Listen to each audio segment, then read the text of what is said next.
জয়গুরু, সবাইকে জয়গুরু। বন্দে পুরুষোত্তমম। আমরা কুরুক্ষেত্র যুদ্ধের কথা শুনেছি। সেই কুরুক্ষেত্রের যুদ্ধে শ্রীকৃষ্ণ কিন্তু অর্জুনকে সামনে রেখে তিনি যে যুদ্ধ করলেন, সেখানে কি হলো না, সেখানে হলো অধর্মকে পরাস্ত করে ধর্মের জয় তিনি দেখালেন। আমাদের জীবনটাই কিন্তু সেই কুরুক্ষেত্র। কুরুক্ষেত্র মানে শ্রী শ্রী ঠাকুর বললেন কর্মক্ষেত্র। আর এই কর্মক্ষেত্রে আমাদের কি করতে হবে না, অধর্মকে পরাস্ত করে ধর্মে স্থাপন করতে হবে। সেই হিসেবে দেখতে গেলে সারা জীবনটাই কিন্তু আমাদের কুরুক্ষেত্রের যুদ্ধ চলে, ধর্ম আর অধর্মের সাথে। যখন আমরা এই জীবনকে বৃদ্ধির জন্য অধর্মকে পরাস্ত করে ধর্মকে প্রতিষ্ঠা করতে পারি, তখন বুঝতে হবে স্বয়ং ঈশ্বর আমাদের সঙ্গে আছে। আর যখন আমরা অধর্মের পথে এগিয়ে যাই ধর্মকে বাদ দিয়ে, তখন বুঝতে হবে ঈশ্বর আমার সঙ্গে নেই।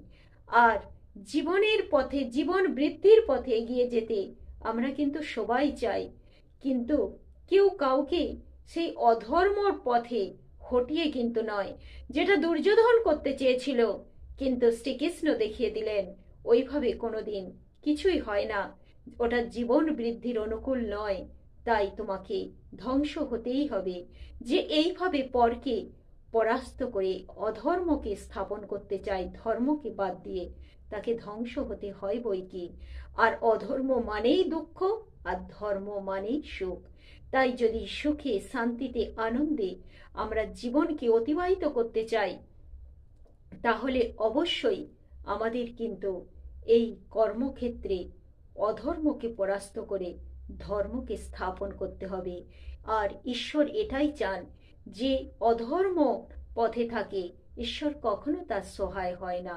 সদা সর্বদা সেই তার সাথেই ঈশ্বর থাকে যে ধর্ম পথে চলে। তাতে যত দুঃখ কষ্ট যাই আসুক, সেটাই কিন্তু সুখ, সেটাই কিন্তু আনন্দ, যে দয়াল আমার সঙ্গে আছে। জয়গুরু, সবাইকে জয়গুরু।